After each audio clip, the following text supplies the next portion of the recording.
Brigade Al-Qassam, sayap militer Hamas, merilis video yang menunjukkan pasukannya menyerang posisi Zionis di pemukiman Hawlid pada Kamis 20 Juni 2024.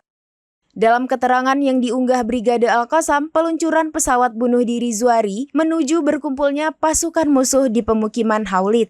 Dalam video tersebut, tampak drone Al-Zuari Brigade Al-Qassam ditembakkan ke sarang kumpulan tentara Israel. Serangan dari Brigade Al-Qassam itu pun tampak tepat sasaran dan membuat sarang Zionis itu meledak.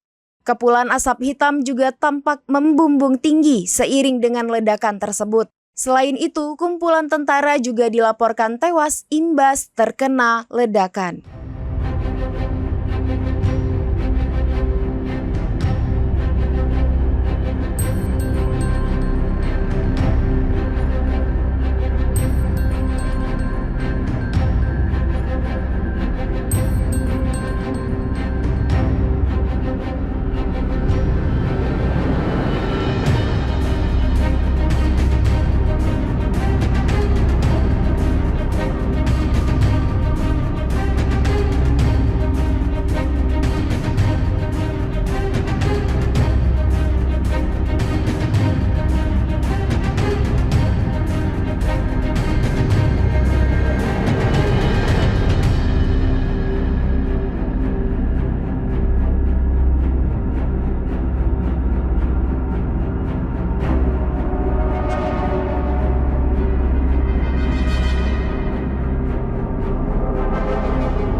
Download Tribun X sekarang, menghadirkan lokal menjadi Indonesia.